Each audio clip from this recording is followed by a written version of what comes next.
আল্লাহ নবী সাল্লাল্লাহু আলাইহি ওয়াসাল্লামের চাচা আব্দুল মুত্তালিবের কাছে চলে আসলো রাতের বেলা আবু জাহাল। বলল, ভাইজান, আব্দুল্লাহর পুত্র মুহাম্মদ যে ধর্ম প্রচার করতেছে, যে কালেমার দাওয়াত দিতেছেন, যে এক আল্লাহর দাওয়াত দিতেছেন, যেই কোরআনের দাওয়াত দিতেছেন, সকল মানুষগুলো তো মুহাম্মাদের দলে শামিল হয়ে যাবে। আমাদের বাপ দাদার যে ধর্ম আছে এগুলো তো চুনকালি করে যাবে। মানুষ তো আর আমাদেরকে পছন্দ করবে না, আমাদেরকে নেতা মানবে না, আমাদের করায়ত্তে তো আর তারা থাকবে না। ভাইজান, কিভাবে মুহাম্মদকে থামাইবা? তুমি থামাও, চেষ্টা করো। আব্দুল মুত্তালিব সাহেব জবাব দিয়ে দিলেন, ও আবু জাহাল, আমি জানি আমার ভাতিজা সত্য, নবী সত্য, তার ধর্ম সত্য, ইসলাম সত্য, কোরআন সত্য, আল্লাহ সত্য। আমি তার কাছে এই কথা বলতে পারবো না, তাকে থামাইতেও আমি পারবো না, কারণ তার মন মানসিকতা একমাত্র আল্লাহর জন্য হয়ে গেছে। তাকে যদি থামাইতে পারে একমাত্র আল্লাহ ছাড়া থামানোর ক্ষমতা পৃথিবীর কারো নাই, আমি পারবো না। এবার আবু জাহেল প্রস্তাব দিলেন, তাহলে আমি তিনটা প্রস্তাব দেই, তোমার ভাতিজাকে তুমি থামাও, দেখনি পারো কিনা, চেষ্টা করে দেখো। আবু জাহেল প্রস্তাব দিলেন, ভাতিজাকে বলবেন, আজকে যখন রাতের বেলা ঘরে আসবে দিনের দাওয়াত দিয়া, ভাতিজাকে বলবেন, ভাতিজা তুমি কি চাও? তুমি কি গোটা আরব জাহানের যদি ক্ষমতা চাও, তোমাকে ক্ষমতা দেওয়া হবে, তবু তুমি কালেমার দাওয়াত দেওয়া বন্ধ করে দিবা। যদি প্রস্তাবে রাজি হয় ভালো, যদি না হয়, যদি বলে এই আরবের মধ্যে সবচাইতে সুন্দরী মেয়েকে বিয়ে করবে, এটাও প্রস্তাব দিবা। যদি তাতে রাজি হয়, সে যদি কালেমার দাওয়াত দেওয়া বন্ধ করে দেয়, তাহলে এই দেশের মধ্যে, দুনিয়ার মধ্যে যত সুন্দরী নারী চাইবে তাকে আমরা তাই ব্যবস্থা করে দিব। আর এও যদি না চায়, সে যদি দুনিয়ার সকল সম্পত্তি চায়, সবগুলো তাকে দিয়ে দেওয়া হবে, তবুও যেন কালেমার দাওয়াত দেওয়া যেন মুহাম্মদ বন্ধ করে দেয়। আবু জাহেল চলে গেল। রাতের বেলা আল্লাহ নবীজি যখন দিনের দাওয়াত দিয়ে বাড়িতে আসলেন, আসার পরে চাচা বললেন, ভাতিজা, আবু জাহাল আমার কাছে এসেছিল তোমার কাছে কিছু প্রস্তাব নিয়ে। ও ভাতিজা শোনো, আবু জাহেল এই তিনটা প্রস্তাব দিয়েছে, তুমি যদি রাজি থাকো তাহলে তোমাকে এই তিনটা জিনিস দেওয়া হবে, আর যদি রাজি না থাকো তোমার উপর অত্যাচার বেড়ে যাবে। এবার আল্লাহ নবীজি বললেন, চাচা কি প্রস্তাব দিয়েছে? আবু জাহেল বলেন। এবার চাচা বললেন, আবু জাহেল বলেছে, তুমি যদি এই মক্কার সুন্দরী বা এই পৃথিবীর কোনো সুন্দরী নারী চাও, তার সঙ্গে তোমার বিবাহ দেওয়া হবে, তবুও যেন তুমি কালেমার দাওয়াত দেওয়া বন্ধ করে দাও। আল্লাহ নবীজির কাছে বলা হলো, তুমি যদি আরবের ক্ষমতা চাও, তোমাকে ক্ষমতা দেওয়া হবে, তুমি যদি সম্পদ চাও, তোমাকে সম্পদ দেওয়া হবে, তবুও যেন তুমি কালেমার দাওয়াত দেওয়াটা বন্ধ করে দাও। আল্লাহ নবীজি সাপ চাচাকে জানায়া দিলেন, চাচা শুনে রাখেন, চাচা ওই যে রাতের পূর্ণিমার চাঁদ দেখা যায়, ওই চাঁদরা যদি আমার বাম হাতে এনে দেয়, আর যদি আকাশে যে সকাল বেলা সূর্য ওঠে, ওই সূর্যটা যদি আমার ডান হাতে এনে দেওয়া হয়, দেওয়া যদি সম্ভব হয়, চাচা আপনি আবু জাহেলকে স্পষ্ট ভাষায় বলে দিয়েন, যদি তা দেওয়াও সম্ভব হয়, তবুও মুহাম্মদ কালেমার দাওয়াত দেওয়া থেকে এক চুল পরিমাণ নড়বে না।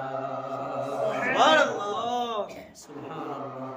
যদি আকাশের চাঁদ যদি এক হাতে, আকাশের সূর্য যদি আর এক হাতে দেওয়া হয়, তবুও কালেমার দাওয়াত দেওয়া বন্ধ হবে না। বলেন তো, এই দুইটা জিনিস দেওয়া সম্ভব? কিয়ামত পর্যন্ত সম্ভব, চেষ্টা করলেও কোনো প্রকারই সম্ভব না।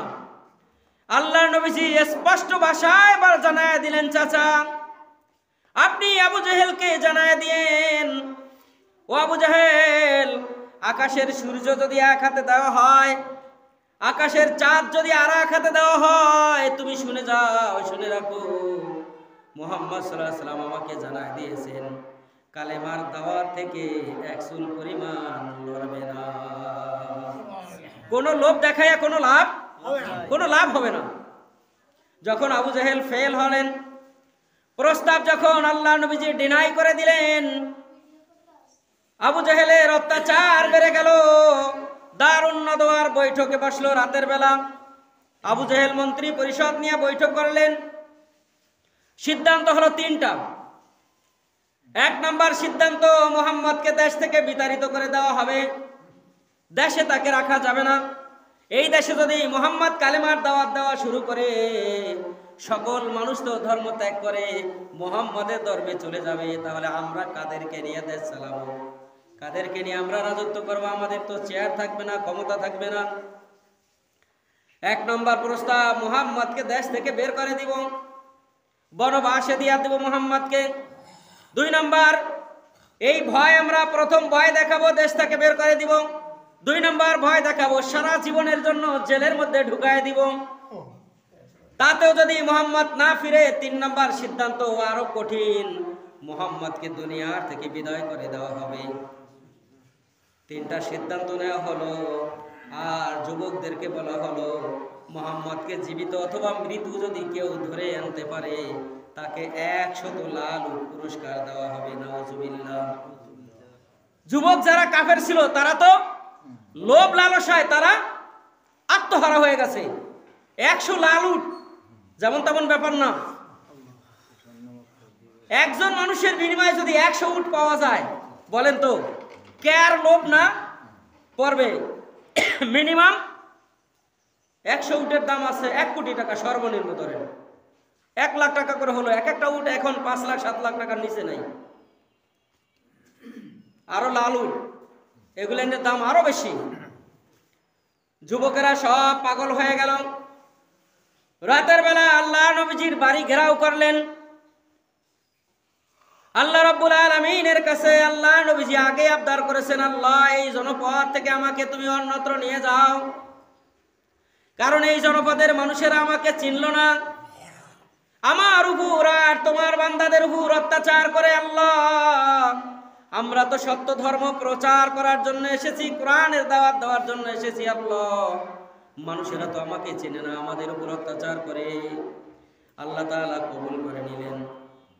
6 মাস আগে, হিজরতের 6 মাস আগের ঘটনা।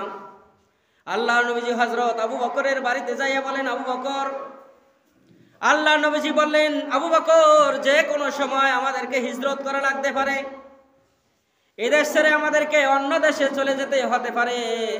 আবু বকর রাদিয়াল্লাহু তাআলা আনহু আল্লাহ নবীজির কাছে আবদার করলেন, ইয়া রাসূলুল্লাহ, সেই সময় আপনি আমাকে সঙ্গী করবেন, সাথী করে নেবেন হিজরতের সময়। আল্লাহ নবীজি বললেন, ঠিক আছে, আমি হিজরতের সময় তোমাকে 1 নম্বর সাথী করে নিব। ঠিক 6 মাস পরে আল্লাহ নবীজির বাড়িতে আক্রমণ করার জন্য কাফেরেরা আল্লাহ নবীজির বাড়ি ঘেরাও করলেন। এমন ভাবে আটকালেন, একটা পিঁপড়া যাবে এইরকম অবস্থাও নাই। তারা চিন্তা করলো, আল্লাহ নবীজি যখন শেষ রাত্রে তাহাজ্জুদের জন্য উঠবেন, বাহিরে যখন প্রয়োজন সারার জন্য যাবেন, ওযু যখন করবেন, তখনই আমরা তাকে সেখান থেকে ধরে নিয়ে যাব। এইটা ছিল কাফেরদের মনের মধ্যে চিন্তা। আর যদি মুহাম্মদ ওই সময় যদি বের না হয়, ফজরের আজান যখন বেলাল দেবে, তখন তো ফজরের নামাজ পড়ার জন্য বের হবেন, যাওয়ার পথে আমরা তাকে গ্রেফতার করে নিয়ে যাব। এটা ছিল তাদের দ্বিতীয় চিন্তা। কিন্তু গভীর রাতে আল্লাহ রাব্বুল আলামিন জিবরাইলকে পাঠিয়ে দিলেন, জিবরাইল, ও জিবরাইল, চলে যাও আমার দোস্তের বাড়িতে, আমার বন্ধুর বাড়িতে চলে যাও। আমার বন্ধুকে যায় মেসেজ দিয়ে দাও, আর বলো যে সে যেন এই গভীর রাতে মক্কা থেকে বের হয়ে যেন মদিনায় চলে যায়। জিবরাইল আইসা আল্লাহ নবীকে জাগালেন। আল্লাহ নবীজি উঠলেন, ওযু করলেন। জিবরাইলকে আল্লাহ নবীজি বললেন, জিবরাইল আল্লাহ নবীজিকে মেসেজ দিলেন, ইয়া রাসূলুল্লাহ, আপনার বাড়ি ঘর সব ঘেরাও করে রেখেছে কাফিরেরা, আবু জাহেলের বাহিনীরা আপনার বাড়ি ঘেরাও করে রেখেছে। আপনার এখন এই গভীর রাত, সবার চোখে ঘুম, সবাই দাঁড়ায় দাঁড়ায় ঘুমায়, কেউ বা চোখ ডলে, কেউ বা দাঁড়ায় ঘুমায়, কেউ বা বসে পড়েছে, ঘুমে টিকতে না পেরে কেউ বা মাটিতেই শুয়ে পড়েছে। এটাই বের হওয়ার সময়, আপনি বের হয়ে যান। আল্লাহ নবীজি বললেন, বের হলে তো তারা কেউ না কেউ আমাদেরকে দেখে ফেলবে, আমাদের উপর তো অত্যাচার শুরু হয়ে যাবে। এবার আল্লাহ রাব্বুল আলামিন জিবরাইলকে বলে দিলেন, জিবরাইল, আমার দোস্তের হাতে 1 মুষ্টি বালি তুলে দাও। আল্লাহ নবীজির হাতে 1 মুষ্টি বালি দেওয়া হলো। জিবরাইল বললেন, ইয়া রাসূলুল্লাহ, আপনি আল্লাহর নাম নিয়ে শাহাদাতুল বুজু বলে বালিটা ছেড়ে দেন। আল্লাহ নবীজি বললেন, জিব্রাইল, এই বালিটা আমি এখানে ছেড়ে দিলে কি উপকার হবে? কাফেররা তো অনেক দূরে, আমি এই জায়গায় ছাড়বো, কিন্তু তারা তো অনেক দূরে, তাদের চোখে কেমনে যাবে? এবার জিব্রাইল বললেন, ইয়া রাসূলুল্লাহ, আপনার ছেড়ে দেওয়ার দায়িত্ব ছেড়ে দেন, বাকি কাজ আল্লাহ রাব্বুল আলামিনের কুদরত করবে। জিব্রাইলের কথা মতো আল্লাহ নবীজি বালিগুলো ছেড়ে দিলেন, ফু দিলেন, হাতের মধ্যে মুষ্টিতে ফু দিয়া দিলেন, বালিগুলো উড়ে কাফেরদের চোখের মধ্যে পড়ে গেল। সকল কাফেরদের চোখের মধ্যে যখন বালি পড়লো, কেউ বা চোখ বসা শুরু করেছে, চোখ ডলা শুরু করেছে। এই ফাঁকে আল্লাহ রাব্বুল আলামিনের হাবিবকে আল্লাহ তাআলা বাড়ি থেকে বের করে দিলেন। আল্লাহ নবীজির বিছানায় হযরত আলী রাদিয়াল্লাহু তাআলা আনহু আল্লাহ নবীজির চাদর গায়ে দিয়া শুয়ে রইলেন। হযরত আলী বললেন, ইয়া রাসূলুল্লাহ, ইয়া হাবিবাল্লাহ, আপনার চাদরটা দেন, আমি আপনার বিছানায় চাদর গায়ে দিয়ে ঘুমায় থাকি। আল্লাহ নবীজি বললেন, ও আলী রে, কাফেরেরা আমি মুহাম্মদ মনে করে আমার উপর যখন আঘাত করবে, আমাকে তো পাবে না, তোমার গায়ে আঘাত করবে, তোমাকে তো মেরে ফেলবে, তুমি শুয়ো না। আল্লাহ নবীজির ভালোবাসায় হযরত আলী বললেন, ইয়া রাসূলুল্লাহ, আমি ছোট্ট আলী আপনার জন্য এবং আল্লাহর জন্য জীবন দিতে দ্বিধা করি না। আপনার জন্য আর আল্লাহর জন্য জীবন দিতে আমার কোনো আপত্তি নাই। ইয়া রাসূলুল্লাহ, আমি শুয়ে পড়লাম। আল্লাহ নবীজি বের হয়ে চলে গেলেন। আল্লাহ নবীজি হযরত আবু বকরের বাড়িতে যায় ডাক দিলেন। আবু বকর, শুধুমাত্র একটা ডাক দিয়েছেন আবু বকর, সঙ্গে সঙ্গে দরজাটা খুলে গেল। আবু বকর দরজা খুলে দেওয়ার পরে আল্লাহ নবীজি বললেন, আবু বকর, তুমি কি ঘুমাও নাই? ডাক দেওয়ার সাথে সাথে দরজাটা খুলে গেল। এবার আবু বকর কেঁদে দিয়ে বললেন, ইয়া রাসূলুল্লাহ, ইয়া হাবিবাল্লাহ, সেই যে 6 মাস আগে আপনি বলেছিলেন আমার সঙ্গে হিজরত করতে হবে, ইয়া রাসূলুল্লাহ, আল্লাহর কসম করে বলছি, সেই দিন থেকে আবু বকর আজকের এই রাত পর্যন্ত এখনো বিছানায় গা লাগায়া ঘুমায় না। ইয়া রাসূলুল্লাহ, সেই দিন থেকে শুরু করে আজকের এই দিন পর্যন্ত এই যে দরজা দেখেন, এই দরজার লাগে গাও লাগায়া আমি আবু বকর দাঁড়ায়া দাঁড়ায়া ঘুমাইছি। কারণ আমার দরজায় আয়েশা যদি আপনি কখন আসেন আমি জানি না। যদি আয়েশা যদি আমার দরজায় আপনি আবু বকর বলে ডাকাডাকি করেন, আমার যদি আরামের ঘুম থেকে উঠতে যদি আমার দেরি হয়ে যায়, আপনার সঙ্গে বেয়াদবি হয়ে যাবে। কিয়ামতের ময়দানে যদি আমার আল্লাহ জিজ্ঞাসা করে, আবু বকর, আমার নবী মুহাম্মদুর রাসূলুল্লাহ তোমার দরজায় যায়া ডাকাডাকি করেছে আর তুমি আরামের ঘুম ঘুমাইছিলা, জবাব দাও। ইয়া রাসূলুল্লাহ, জবাব দেওয়ার মতন ক্ষমতা আমার আবু বকরের নাই। ইয়া রাসূলুল্লাহ, এই জন্য আমি এই বাকি 6 মাস এইভাবে দাঁড়ায়া দাঁড়ায়া ঘুমাইছিলাম। আল্লাহ নবীজির চোখ থেকে মোহাব্বতের কারণে পানি পড়ে গেল। আল্লাহ নবীজি বললেন, তাড়াতাড়ি বের হও। হযরত আবু বকর সহ আল্লাহ নবীজি বের হয়ে গেলেন। পথিমধ্যে তাদের সকাল হয়ে গেল, ভোর হয়ে গেল। দিনের আলো যখন ফোটা শুরু করছে, দূর থেকে মানুষ দেখা যায়। আল্লাহ নবী চিন্তা করলেন, এই অবস্থায় যদি আমাকে মানুষেরা দেখে, তাহলে তো কাফেররা বলবে, এই যে মুহাম্মদ আর আবু বকর পলাইতেছে, ধর আমাদের উপর আক্রমণ করবে। আল্লাহ নবী সাল্লাল্লাহু আলাইহি ওয়াসাল্লাম সামনে একটা পাহাড় পড়ল, নাম হচ্ছে গারে সূর নামক পাহাড়। এই পাহাড়ের সামনে যায় যখন আল্লাহ নবীজি দেখলেন যে একটা গুহা দেখা যায়। আল্লাহ নবীজি সাল্লাল্লাহু আলাইহি ওয়াসাল্লাম ওই গুহার মধ্যে নামার জন্য যখন তিনি চেষ্টা করলেন, হযরত আবু বকর বললেন, ইয়া রাসূলুল্লাহ, আপনি নামেন না, কারণ পাহাড়ি গুহা, এটার মধ্যে সাপ থাকতে পারে, বিচ্ছু থাকতে পারে, হিংস্র জানোয়ার থাকতে পারে, আপনাকে যদি আঘাত করে ইয়া রাসূলুল্লাহ, আল্লাহর কাছে আমি দায়ী হয়ে যাব, আপনি নামেন না ইয়া রাসূলুল্লাহ। আমি আবু বকর আমার জীবনের চাইতে বেশিও আপনাকে ভালোবাসি। ইয়া রাসূলুল্লাহ, আমার জীবনের চাইতে আমি আপনাকে বেশি ভালোবাসি। আমি নামি যদি আঘাত করে আমার উপরে করবে, আমি কিয়ামতের ময়দানে আল্লাহর কাছে বলতে পারবো, আল্লাহ আপনাকে মহব্বত করেছি, আপনার রাসূলকে মহব্বত করে আমি গুহার ভিতরে নেমে সাপ বিচ্ছুর আঘাত খেয়েছি। আল্লাহ, আমার যদি কোনো আমলও তোমার পছন্দ না হয়, এই আমলের উসিলায় তুমি আমাকে মাফ করিয়া দিও। হযরত আবু বকর নামলেন, গুহা পরিষ্কার পরিচ্ছন্ন করার পরে গায়ের চাদরগুলো ছিঁড়ে ছিঁড়ে সাপের গুহার মুখগুলো তিনি পাহাড়ের গুহার মুখগুলো আটকায় দিলেন। এবার সকল কাপড় টুকরো যখন শেষ হয়ে গেল, এখনো 2টা টুকরা বাকি আছে, এখনো 2টা গোত্র বাকি আছে। এবার আল্লাহ নবীজির সাহাবী হযরত আবু বকর সিদ্দিক রাদিয়াল্লাহু তাআলা আনহু তিনি নিচে নেমে ওই 2টা গুহার মুখে 2টা পায়ের গোড়ালি দিয়ে আটকায় দিলেন। বললেন, ইয়া রাসূলুল্লাহ, এবার আপনি নামেন, নিরাপদ। আল্লাহ নবীজি নামলেন, ক্লান্ত হয়ে গেলেন।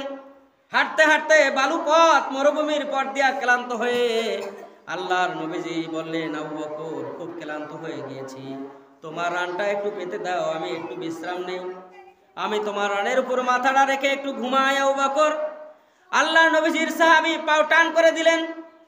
2টা গদের মুখে 2টা পায়ের গোড়ালি দিয়া যখন তিনি বসে পড়লেন, আল্লাহ নবীজি তার পায়ের উপরে মাথা রেখে, রানের উপর মাথা রেখে ঘুমিয়ে পড়লেন। সাথে সাথেই ঘুম এসে গেল। আল্লাহ নবীজির ঘুমের তাড়নাটা এমন হলো যেন নাক ডাকার আওয়াজ আবু বকরের কানে আসলো। ইতিমধ্যেই পাহাড়ের মুখ ভিতর থেকে, গোত্র থেকে সাপ অথবা বিচ্ছু বের হওয়ার জন্য যখন জায়গা না পেল, হযরত আবু বকর সিদ্দিক রাদিয়াল্লাহু তাআলা আনহুর পায়ের গোড়ালির উপর কামড় মেরে দিয়েছে। বিষের যন্ত্রণায় হযরত আবু বকরের শরীরটা যন্ত্রণায় খুব কাতরাচ্ছে, বিষের যন্ত্রণায় ছটফট করতেছেন। কিন্তু আল্লাহর নবীজি তার রানের উপরে শোয়া, আল্লাহ নবীজিকে উঠার মতন ক্ষমতা, উঠতে বলার মতন ক্ষমতা আবু বকরের নাই। চিন্তা করলেন, আমার জীবনের চাইতে আমার রাসূলের জীবনের দাম আল্লাহর কাছে লক্ষ কোটি গুণ বেশি। কি বলেন, বেশি কিনা? পৃথিবীর সব মানুষের মূল্য এক, আর আমার আল্লাহর নবীজির মূল্য তার চাইতে কি? সব মানুষের মূল্য যা, তার চাইতে হাজার লক্ষ কোটি গুণ মর্যাদা আমার আল্লাহর কাছে তার নবীর। কি বলেন, বেশি কিনা? আমি কেমনে আল্লাহর নবীকে উঠতে বলি, উঠতে বলতে পারেন নাই, অথচ শরীর কিন্তু বিষের যন্ত্রণায় বিষাক্ত হয়ে গিয়েছে। এবার হযরত আবু বকরের চোখ থেকে 2 ফোঁটা পানি আল্লাহর নবীজির চেহারার উপর পড়ে গেল। আল্লাহর নবীজি ছটফট করে উঠে পড়লেন। বললেন, আবু বকর, তুমি কাঁদতেছে কেন? বাড়ির কথা বুঝি মনে পড়েছে, মায়া লাগতেছে? স্ত্রী সন্তানের কথা বুঝি মায়া লাগতেছে? সম্পদের কথা বুঝি মনে পড়ে, মায়া লাগতেছে, এই জন্য কাঁদতে আছো? এবার আবু বকর বললেন, ইয়া রাসূলুল্লাহ, ওই সৃষ্টিকর্তার কসম করে বলতেছি, আমি আবু বকর যেই দিন আপনার হাতে হাত দিয়ে কালিমা পড়েছি, সেই দিন থেকে দুনিয়ার সব কিছুকে বিসর্জন দিয়া একমাত্র আল্লাহ এবং রাসূলকে আমার জীবনটা দিয়ে দিয়েছি। ইয়া রাসূলুল্লাহ, আমার ওর জন্য কোনো মায়া নাই। এবার আল্লাহ নবীজি বললেন, তাহলে কেন কান্দো? হযরত আবু বকর বললেন, ইয়া রাসূলুল্লাহ, মনে হয় কোনো সাপ অথবা বিচ্ছু আমার পায়ের গোড়ালির উপর কামড় মেরেছে, বিষের যন্ত্রণায় আমি কাতরাচ্ছিলাম, আর আপনাকে উঠতে বলার মতন সাহসও আমার হয় নাই। আপনি আরামের ঘুম ঘুমিয়েছেন ইয়া রাসূলুল্লাহ, বিষের যন্ত্রণায় চোখ থেকে পানি পড়ে গেছিল আপনার চেহারার উপরে, এই জন্য আপনি আল্লাহর রাস্তায় আমাকে মাফ করে দিন। আল্লাহর নবীজি বললেন, আবু বকর, তুমি আমাকে এত ভালোবাসো? ও আবু বকর, তুমি আমাকে এত ভালোবাসো, এতক্ষণ পর্যন্ত কষ্টে ছটফট করেছো মরণ যন্ত্রণায়, অথচ তুমি আমাকে ঘুম থেকে জাগাইতে পারলা না, তুমি আমাকে এত ভালোবাসো আবু বকর? এবার আবু বকর চোখের পানি ছেড়ে দিয়ে বললেন, ইয়া রাসূলুল্লাহ, আমার জীবনের চাইতে আপনার জীবনের মূল্য আল্লাহর কাছে অনেক অনেক বেশি ইয়া রাসূলুল্লাহ। আমি আপনাকে ভালোবাসি, শুধু আমার জান জীবন দিয়ে নয়, তামাম দুনিয়া দিয়ে দিতে পারি ইয়া রাসূলুল্লাহ, আপনার থেকে আমি 1 সেকেন্ডের জন্য ছাড়তে পারি না ইয়া রাসূলুল্লাহ। আল্লাহ নবীজি সঙ্গে সঙ্গে মুখ থেকে থুথু আনলেন। হযরত আবু বকর সিদ্দিক রাদিয়াল্লাহু তাআলা আনহুর যেই জায়গায় আঘাত করেছিল সর্প, ওই জায়গায় থুথু লাগায় দিলেন। সাথে সাথে আল্লাহ রাব্বুল আলামিন প্রিয় হাবিবের থুথু মোবারকের উসিলায় বিষকে পানি করে দিলেন, যন্ত্রণা তার শরীর থেকে আল্লাহ তাআলা দূর করে দিলেন। ইতিমধ্যে কাফেরেরা দলবল সহকারে ওই গুহার মুখের কাছাকাছি চলে এসেছে। হযরত আবু বকর বলেন, ইয়া রাসূলুল্লাহ, ওই যে ঘোড়া দৌড়ানোর আওয়াজ পাওয়া যাইতেছে, পায়ের আওয়াজ, ঘোড়া দৌড় দিলে থপ্পর থপ্পর আওয়াজ হয় কি হয় না? দূর থেকে মাটি লড়ার আওয়াজ পাওয়া যায় কিনা? ইয়া রাসূলুল্লাহ, এবার বুঝি নিস্তার নাই, কাফেরেরা বুঝি আমাদের গুহার মুখের কাছে। আল্লাহ নবীজি বললেন, আবু বকর ভয় পেও না, এই জায়গায় আমরা দুইজন নয়, তৃতীয় জন যিনি আছেন তিনি আমার আল্লাহ। তিনি কে? আওয়াজ দিয়ে বলেন, তিনি কে? আল্লাহ রাব্বুল আলামিন বলেন, বান্দা যেই জায়গায় তুমি একা মনে করবা তুমি একা নয়, 2 নম্বর জন যিনি আছেন তিনি আমি আল্লাহ। যেই জায়গায় তোমরা 2 জন মনে করবা 2 জন নও, 3 নম্বর জন যিনি তিনি আমি আল্লাহ। যেই জায়গায় তোমরা 4 জন ওই জায়গায় 4 জন নয়, 5 নম্বরে যিনি আছেন তিনি আমি আল্লাহ। সুবহানাল্লাহ। আল্লাহ নবীজি আশ্বাস দিলেন হযরত আবু বকরকে, ভয় পেও না, কারণ এখানে আমরা 2 জন নয়, আল্লাহ আমাদের সাথে আছেন। আল্লাহ কোথায় আছেন? আল্লাহ আমাদের সাথে আছেন, ভয় পেয়ে লাভ নাই। ইতিমধ্যে কাফেররা গুহার মুখে চলে এসেছেন। আল্লাহ রাব্বুল আলামিন মাকড়সা দিয়া জাল বুনায়া মুখটাকে আটকায় দিলেন, পাহাড়ের গুহার মুখটা আটকায় দিয়েছেন। আল্লাহ তাআলা কবুতর দিয়া ডিম পাড়ায়া বাসায় বসায় দিয়েছেন। এবার একদল কাফেররা বলে এটার মধ্যে আছে, আর একদল বলে আহাম্মক, এটার ভিতরে যদি মানুষই ঢোকে তাহলে কিভাবে মাকড়সায় বাসা করে আবার কবুতর ডিম নিয়ে তা দিতেছে, এটা কি সম্ভব? একদল বলে আছে, আর একদল বলে নাই। যেই দল বলছে নাই ওই দলেরটাই ভারী ছিল, কারণ তারা দেখতেছে প্রত্যক্ষভাবে গুহার মুখে মাকড়সার জাল বোনানো এবং কবুতর ডিম নিয়ে বসে আছে, এটার মধ্যে থাকার কথা নয়। তারা যখন চলে যাইতে লাগলেন, আবার একদল পিছন দিকে ফিরলেন, কয় না এইটার মধ্যেই আছে। কারণ আল্লাহ নবীজি যেই সময় নিয়ে বের হয়েছেন, এই সময়ে এর চাইতে আর বেশি পথ যাওয়ার কথা না, তাদের একটা হিসাব। আল্লাহ নবীজি আর আবু বকর যেই পথ দিয়ে হাইটা আসছেন, ওই পথে বালু পথ, বালির পথ, পাড়া এখনো স্পষ্ট পাড়াও আছে, এরপরে আর কোনো পায়ের দাগও নাই, নিশ্চয় এটার মধ্যেই আছে। এক দলে বলে যদি এই থাকে মাকড়সা কেমনে বাসা করলো, মাকড়সার বাসাটা কেমনে আনাম, সিরা নাই, কবুতর কেমনে এখানে বাসা বাঁধলো, এটা কেমনে হয়? এইগুলাই আগে পরের পাড়া, এইগুলাই আগে মানুষ আসছিল মনে হয়, পাড়া দিয়েছে, চলো আমরা এখান থেকে যাইগা। পুরা ফর্সা যখন হয়ে গেল, আল্লাহর নবীজি আর আবু বকর বের হয়ে রওনা করলেন, আবার কাফেররা পিছন লইলেন। আল্লাহ নবীজির কাছাকাছি যখন চলে গেলেন, কাফেররা বললেন যে এই তো মুহাম্মদকে পাওয়া গিয়েছে, এই তো আবু বকরকে পাওয়া গিয়েছে, ধর মুহাম্মদকে, ধর আবু বকরকে, এই যে আমাদেরকে ছেড়ে পালিয়ে যাচ্ছে। আল্লাহর নবীজির কাছাকাছি যাওয়ার পরে তাদের ঘোড়ার পা গুলো মাটির মধ্যে ডেবে গেল। এবার ঘোড়ার পা আর উঠাইতে পারে না। কাফেররা বলল, ইয়া রাসূলুল্লাহ, আমাদের ভুল হয়ে গিয়েছে, আল্লাহর রাস্তায় আপনি আমাদেরকে এইবারের জন্য মাফ করে দেন। আপনি আমাদেরকে যদি মাফ করে দেন, আল্লাহ আমাদেরকে মাফ করে দিয়ে এখান থেকে আমাদেরকে উদ্ধার করবে, নচেত আমরা এই ঘোড়া সহ মাটির মধ্যে গেড়ে যাব। আল্লাহ নবীজি বললেন, ঠিক আছে, তোমাদেরকে আমি মাফ করে দিলাম। মাফ করে দেওয়ার সাথে সাথে ঘোড়ার পা গুলো আবার উঠে গেল। আল্লাহর নবীজি আবার হাঁটা শুরু করলেন। কাফেররা চক্রান্ত করলো, আবার শয়তানি করলো। তারা প্রথম ধোঁকা দিয়েছিল আল্লাহর নবী এবং আবু বকরকে। আবার যখন আল্লাহ নবীজি হাঁটা শুরু করলেন, কাফেররা আবার ঘোড়া দৌড়ান শুরু করলো আল্লাহ নবীজিকে ধরার জন্য। এবার তাদের ঘোড়াগুলো আল্লাহ নবীজির কাছাকাছি যাওয়ার পরে এবার একদম চুট সহকারে মাটির মধ্যে যখন গেড়ে যাচ্ছে, কাফেররা বলল, ইয়া রাসূলুল্লাহ, আমাদের ভুল হয়ে গেছে, প্রথমবার আমরা প্রতারণা করেছিলাম, আমরা আপনাদেরকে ধোঁকা দিয়েছিলাম, এবার আপনি আমাদেরকে আল্লাহর কাছে মাপ চান, আমরা এইবারে তওবা করে আপনার হাতে হাত দিয়া কালেমা পড়ে মুসলমান হয়ে যাব। আল্লাহ নবীজি তাদের কথা বিশ্বাস করে তাদেরকে যখন মাফ করে দিলেন, ঘোড়াগুলো যখন আবার উঠে গেল, শয়তানের শয়তানি কিন্তু বন্ধ হয় না। আবার আল্লাহ নবীজির উপর যখন আক্রমণ শুরু করলেন, এবার আল্লাহ রাব্বুল আলামিন ঘোড়া সহকারে যখন মাটির মধ্যে তাদেরকেও ডাবান শুরু করলেন।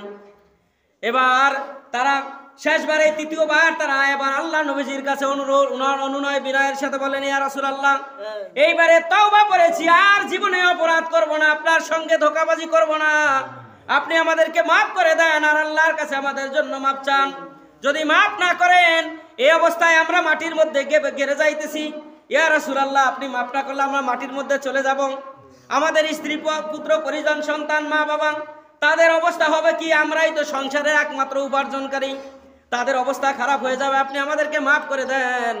ওয়াদা দিলাম এবার আমরা উঠতে পারলে আপনার হাতে হাত দিয়া কালেমা পড়ে মুসলমান হয়ে যাব।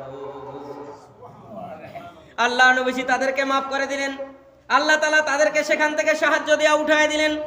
এবার আল্লাহ নবীজি মাত্র 2 জন, আল্লাহ নবীজি আবু বকর রওনা করলেন। এবার তারা 2 জন নয়, এই যে দলের মধ্যে যে 12 জন লোক ছিল তারাও কালেমা পড়ে মুসলমান হয়ে আল্লাহ নবীজির দলে শামিল হয়ে গেলেন। তারাও আল্লাহ নবীজির জন্য তারা মক্কা থেকে বের হয় মদিনার কাছাকাছি। এখন যখন এই মদিনার মানুষেরা শুনছে আল্লাহর নবীজি রাহমাতাল লিল আলামিন মক্কা থেকে মদিনায় আমাদের ইয়াসরিবে আসতেছেন, আল্লাহর নবীজির জন্য মদিনার রাস্তার 2 পাশে আবার বৃদ্ধ বনিতা সকল মানুষগুলো দাঁড়িয়ে গেল। সকল মানুষগুলো তাদেরকে স্বাগতম জানানোর জন্য তারা 2 লাইন দিয়া তারা 2 সাইডে, রাস্তার 2 সাইডে দাঁড়ায় গেলেন। যেমন কোনো বড় মেহমান আসলে আমরা তাদেরকে যেভাবে রিসিভ করি, আল্লাহ নবীজি এবং আবু বকর আর ওই দলকে তারা স্বাগতম জানানোর জন্য তারা 2 লাইনে দাঁড়িয়ে গেলেন। এজন্য ইরানের কবি শেখ সাদি রহমাতুল্লাহ আলাইহি লিখেছিলেন, তালাআল বাদরু আলাইনা মিন সানিয়াতিল ইদা ওয়াজাবা শুকরু আলাইনা মাদআ লিল্লাহিদা। এই আল্লাহ নবীজির প্রশংসায়, আল্লাহ নবীজির গুণগানের জন্য তারা দুরূদ লিখলেন, তিনি শেয়ার লিখলেন আল্লাহ নবীজির জন্য। মানুষেরা আল্লাহ নবীজিকে স্বাগতম জানায়া তারা মক্কার থেকে যাওয়ার পরে মদিনায় তারা নিয়ে গেলেন। সুবহানাল্লাহ। ছিলেন 2 জন, আল্লাহ বানায় দিলেন আরো 12 জন, মোট 14 জন হয়ে গেল। কাফেলার মধ্যে আল্লাহ নবীজির সঙ্গে তারা চলে গেলেন মদিনায়। মদিনার ওই যে কাফেলার যেই লোকগুলো ছিল এবং কাফেলার পরে যারা আল্লাহ নবীজির সঙ্গে যায় মদিনায় একত্রিত হয়েছিল, ওই লোকগুলোর মধ্যে 3 শ্রেণীর লোক ছিল। যেই কথাটা হযরত ওমর ফারুক রাদিয়াল্লাহু তাআলা আনহু হাদিস বর্ণনা করে জানায় দিয়েছেন আল্লাহ নবীজির থেকে। হাদিস শরীফের মধ্যে সর্বপ্রথম যে হাদিসটা আনা হয়েছিল, ইন্নামাল আমালু বিন্নিয়াত, এটা বড় একটা হাদিস। এই হাদিসের মধ্যে আল্লাহ নবীজিকে আল্লাহ রাব্বুল আলামিন জানায় দিলেন, নবী হে, আপনার সঙ্গে যারা হিজরত করেছেন এই লোকগুলোর মধ্যে 3 ধরনের মানুষ আছে। এক ধরনের মানুষের মন মানসিকতা একমাত্র আল্লাহ এবং তার রাসূলকে সন্তুষ্ট করার জন্যই তারা মক্কা থেকে মদিনায় হিজরত করেছে, তাদের হিজরতটা আল্লাহ এবং রাসূলের জন্যই হবে। আর 2 নাম্বার যেই মানুষ ছিল, তাদের চিন্তা চেতনা ছিল মক্কার মাটির চাইতে মদিনার মাটি উর্বর, ওই জায়গায় যারা তারা ফসল আদি করবে, তারা চাষাবাদ করবে, ওই জায়গায় যায় তারা চাষাবাদ করে বড় লোক হয়ে যাবে। এটা ছিল তাদের 2 নম্বর লোকের চিন্তা। 3 নম্বর যেই লোক ছিল, 3 নম্বর মানসিকতার যেই লোকগুলো ছিল, সেই লোকগুলো ছিল যে মক্কার মেয়েদের চাইতে মদিনার মেয়েরা খুব চাইতে বেশি সুন্দর। আমরা মক্কার সন্তান, আমরা মদিনায় যাব, মদিনার সুশ্রী বড় বড় লোকের মেয়েদেরকে আমরা বিয়ে করব, এরপরে আমরা তাদের নিয়ে সংসার করব, অনেক বড় লোক হয়ে যাব। তাদের চিন্তা কিন্তু 2 এবং 3 নম্বর মানুষের চিন্তা আল্লাহ এবং তার রাসূলের জন্য ছিল না। বলেন তো, যাদের চিন্তা, যাদের হিজরত আল্লাহ এবং রাসূলের জন্য হয় তারা সওয়াব পাবে, পাবে কিনা সওয়াব? তারা সওয়াব পাবে। আর যাদের চিন্তা আল্লাহ এবং রাসূলের জন্য হিজরত ছিল না, তারা কি কোনো ফয়সালা আল্লাহর পক্ষ থেকে পাবে? আল্লাহ নবীজিকে আল্লাহ তাআলা ইলহামের মাধ্যমে, ওহীর মাধ্যমে জানায় দিলেন, নবী হে, এই 3 শ্রেণীর লোকেরা আপনার সঙ্গে হিজরত করেছে। আল্লাহ নবীজি এই হাদিসটা তখনই বর্ণনা করলেন আর বললেন, আল্লাহ নবীজি কিন্তু কারো মনের খবর জানে না। কি বলেন? জানে। যা আল্লাহ জানায় দেন তাই কেবল জানতে পারে। আমাদের মনের খবর জানেন কে? আল্লাহ ছাড়া আর কেউ জানে? জানে না। আল্লাহ নবী সাল্লাল্লাহু আলাইহি ওয়াসাল্লাম যখন হাদিসটা বলতেছিলেন, তখন তার সামনে যেই সাহাবায়ে কেরাম উপস্থিত ছিলেন তারা বুঝতে পেরেছে আমাদের হিজরতরা তো একমাত্র আল্লাহ এবং তার রাসূলের জন্যই ছিল।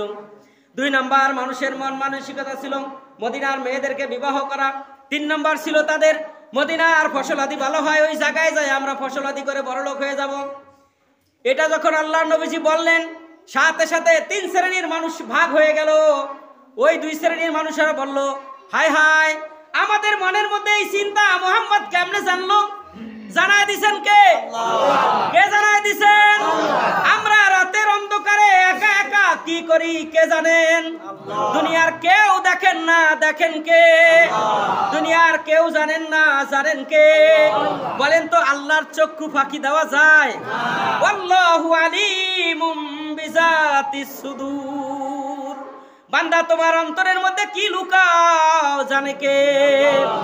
কি প্রকাশ করি জানে কে? আমরা কার ভালোর জন্য কাজ করি, কার খারাপের জন্য কাজ করি জানেন কে?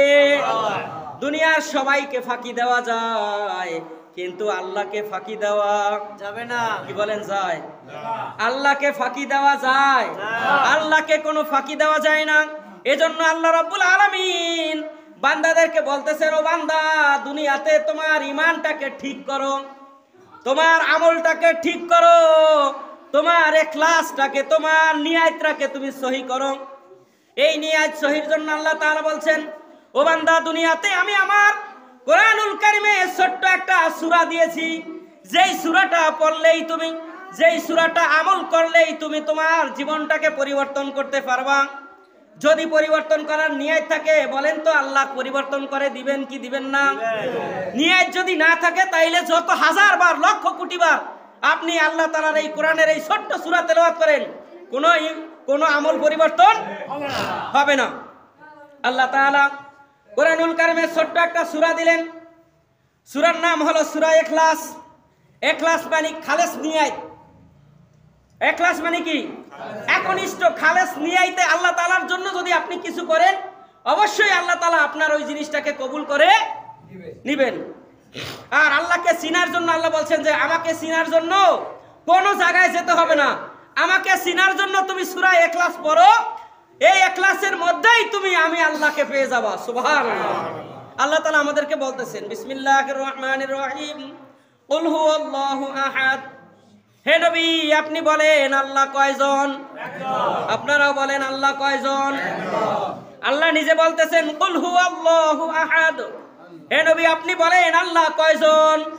আল্লাহ এক, আল্লাহ অদ্বিতীয়, আল্লাহর কোনো শরীক নাই। আছে? লা শারীকা লাহু, আল্লাহর কোনো শরীক নাই, আল্লাহর মধ্যে কোনো ডিবেট নাই, কোনো ভাগ নাই। আল্লাহ কয়জন? একজন। আমরা কয় আল্লাহর ইবাদত করি? আমরা এক আল্লাহর ইবাদত করি। আর অন্য ধর্মের মানুষেরা হাজারো আল্লাহর ইবাদত, হাজারো জিনিসের ইবাদত তারা করে। যেমন ভিন্ন ধর্মের মানুষ আছে, কিছু মানুষ আছে সকালবেলা যখন সূর্য ওঠে, সূর্যের দিকে হাত জোর করে দাঁড়ায় থাকে আর সূর্যকে সেবা করে, করে কি করে না? আবার রাতের বেলা যখন চন্দ্র ওঠে, চন্দ্রের দিকে হাত জোর করে দাঁড়ায় থাকে। বলেন তো চন্দ্রের কোনো ক্ষমতা আছে? সূর্যের কোনো ক্ষমতা আছে? গাছগাছালির কোনো ক্ষমতা আছে? ক্ষমতার মালিক কে? আল্লাহ বলছেন, কুলিল্লাহুম্মা মালিকাল মুলক তুতিল মুলকা মান তাশা। আমি আল্লাহ সমস্ত ক্ষমতার মালিক। আমি আল্লাহ কাউকে ক্ষমতা দেই, কারো কাছ থেকে ক্ষমতা ছিনায় নেই। এরকম দৃশ্য আসেনি পৃথিবীতে? এই যে 2 দিন না 3 দিন আগে সিরিয়ার থেকে এক জানোয়ারকে আল্লাহ তাআলা জুতা পিটা করে বিদায় করছে না করে নাই? একদিন 2 দিন নয়, স্বৈরাচারী কায়দায় 50 বছরের উপরে তারা ক্ষমতা চালাইছে। আল্লাহ তাআলা মাত্র 12 দিনের ব্যবধানে ক্ষমতাকে চূর্ণ বিচূর্ণ করে দিয়েছে না দেয় নাই? তাইলে ক্ষমতার মালিক কে? আল্লাহ তাআলা কাউকে সকালে ক্ষমতা দেয়, বিকালে তার থেকে ক্ষমতা ছিনায়া নেয় নাকি? নিতে পারে না? না পারে না। আবার কাউকে ক্ষমতা দেয় আল্লাহ সম্মানের সাথে, আবার বেইজ্জতির সাথে তার থেকে ক্ষমতা নেয়। কাউকে আল্লাহ সকালবেলা ধনী বানান, বিকালবেলা কাউকে আল্লাহ ভিখারি বানাইতে পারে কি পারে না?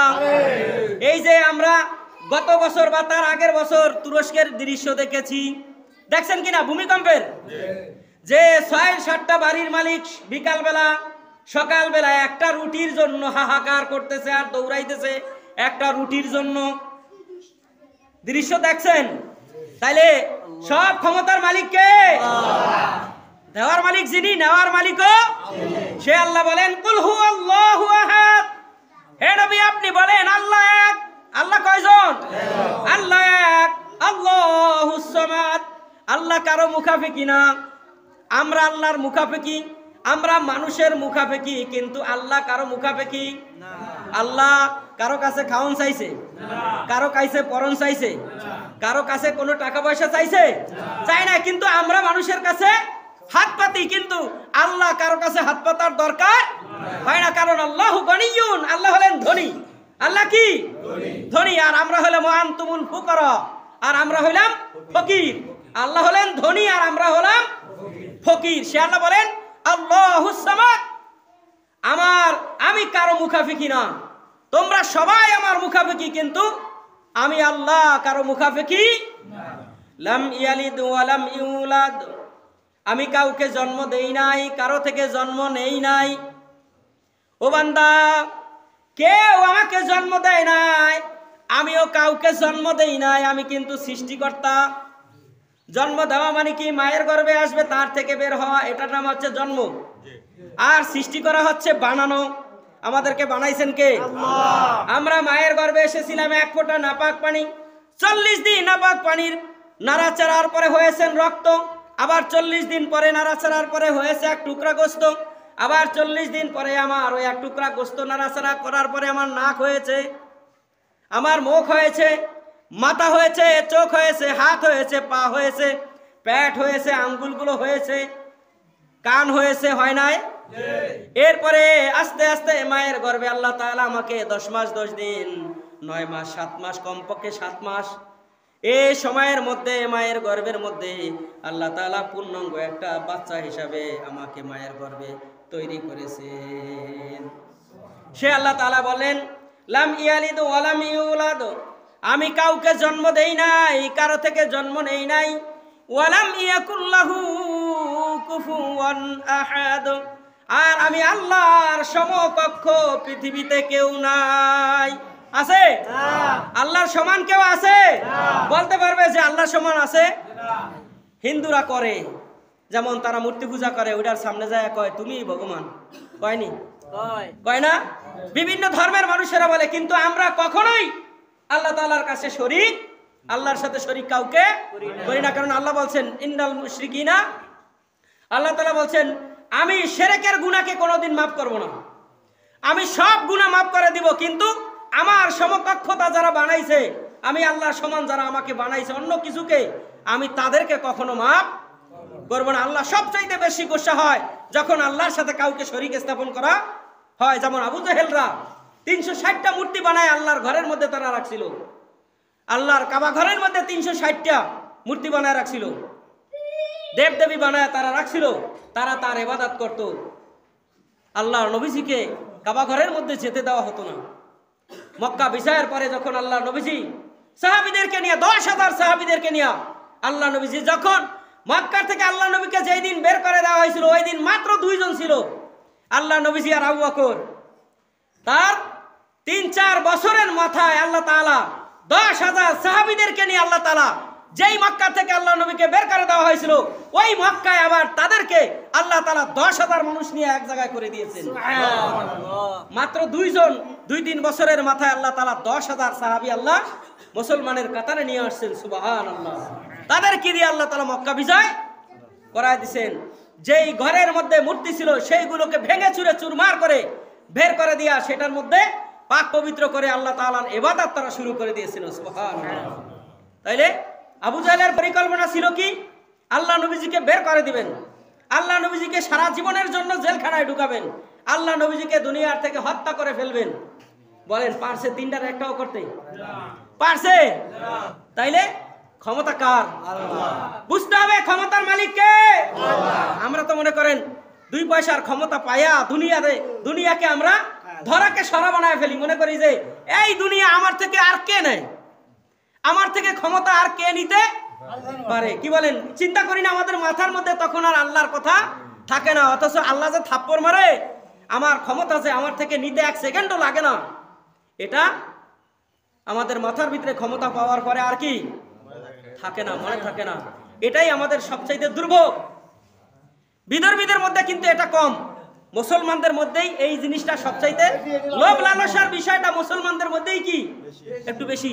এই লোভ লালসা যতক্ষণ পর্যন্ত আমরা আমাদের অন্তর থেকে বিতাড়িত করতে না পারবো, ততদিন পর্যন্ত ইসলাম পৃথিবীর বুকে শান্তিতে বসবাস করতে পারবে না। আমরা তো লালসায় পড়ে গেছি, লোভে, ক্ষমতার লোভে।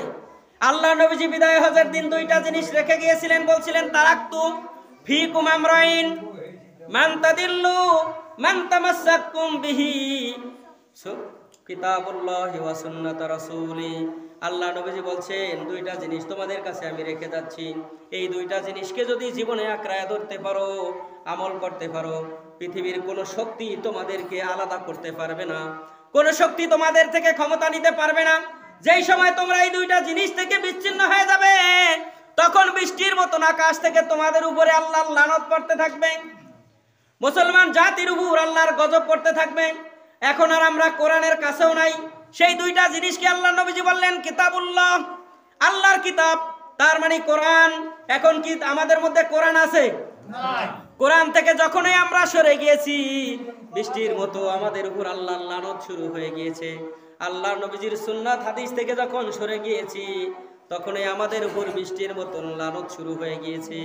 আবার যদি আমরা এই কোরআন এবং সুন্নাহ হাদিসকে যদি আমরা আবার আঁকড়ায় ধরতে পারি, আবার যদি আমল করতে পারি, এই পৃথিবীর তুচ্ছ ক্ষমতা আল্লাহ রাব্বুল আলামিন মুসলমানদের পায়ের নিচে এমনিই দিয়া দিবে। আজ আমরা কোরআনের কাছে না থাকার কারণে, আল্লাহর নবীর সুন্নাতের কাছে না থাকার কারণে আমাদের অবস্থা হয়ে গেছে কি মাইর খাওয়ান্না জাতি আমরা। যদি প্রশ্ন করা হয় পৃথিবীর বুকে সবচাইতে লাঞ্ছিত জাতি কারা, উত্তর হবে মুসলমান। যদি প্রশ্ন হয় পৃথিবীর মধ্যে মাইর খাওয়া জাতি কারা, উত্তর হবে মুসলমান। কি বলেন, হবে কিনা বলেন? পৃথিবীর মধ্যে যারা মাইর খাওয়ান্না জাতি, অধপতনের জাতির নাম হলো মুসলমান। শুধু একটাই কারণ, কোরআন এবং সুন্নাহকে ভুলে যাওয়ার কারণে। এই দুইটা জিনিস যদি আবার আমরা মুসলমান হিসেবে আঁকড়ায় ধরে রাখতে পারি, অবশ্যই আল্লাহ তাআলা এই তুচ্ছ ক্ষমতাকে আমাদের পায়ের নিচে দিয়া দিবেন। হযরত ওমর কি যুদ্ধ করে দেশ বিজয় করা লাগছিল? হযরত ওমরের কথা শুনেই তো মানুষ, এই জালেমেরা, স্বৈরাচারেরা হযরত ওমরের কথা শুনিয়েই দেশ ছেড়ে পলায় গেছে গা। বাবু ওমরের কাছে যাওয়া দরকার নেই, তার লাগে যুদ্ধ করার মতন সাহস শক্তি আমাদের নাই। এমনি আমরা আপনার কাছে দিয়া গেলাম গা পলায়া। যেমন আফ্রিকা মহাদেশে আল্লাহ নবীজি ৬০,০০০ বাহিনী নিয়ে পাঠাইছিলেন সাদ বিন আবি ওয়াক্কাস রাদিয়াল্লাহু তাআলা আনহুকে। টাইগ্রিস নদীর কিনারায় যাইয়া আল্লাহ নবীর সাহাবী হযরত সাদ বিন আবি ওয়াক্কাস রাদিয়াল্লাহু তাআলা আনহু ৬০,০০০ সাহাবীকে বললেন, ও আল্লাহ নবীর সাহাবীরা, এই জায়গায় কালেমার পতাকা গাড়ো, এই জায়গায় আল্লাহ নবীজির হাতের তরবারি সাইফুল্লাহ এই জায়গায় গাড়ো। মাটির মধ্যে গেড়ে দেওয়ার পরে হাত উঁচু করে হযরত আল্লাহর নবীর সাহাবী সাদ বিন আবি ওয়াক্কাস রাদিয়াল্লাহু তাআলা আনহু বললেন, ও আল্লাহর নবীর সাহাবীরা শোনো, এই যে টাইগ্রিস নদী পৃথিবীর মধ্যে সবচাইতে বেশি, ওই নদীটায় সবচাইতে ঢেউ বেশি, সবচাইতে গভীর বেশি ওই নদীটা। এই নদী পার হয়ে আমাদেরকে আফ্রিকা মহাদেশে যেতে হবে। তোমরা কি চাও কালেমার পতাকা এই টাইগ্রিস নদীর কিনারায় থাক, না তোমরা চাও এই নদীর উত্তাল তরঙ্গমালা পাড়ি দিয়া আফ্রিকা মহাদেশে কালেমার পতাকা উড়াইবা? কোনটা চাও? ৬০,০০০ সাহাবী বললেন, ও আল্লাহর নবীর সাহাবী সাদ বিন আবি ওয়াক্কাস, আল্লাহর নবীজি যেই বাহিনী নিয়ে আমাদেরকে পাঠাইছেন, ওইটা যতক্ষণ পর্যন্ত সফল না হবে ততক্ষণ পর্যন্ত আমরা থেমে থাকার বস্তু নই।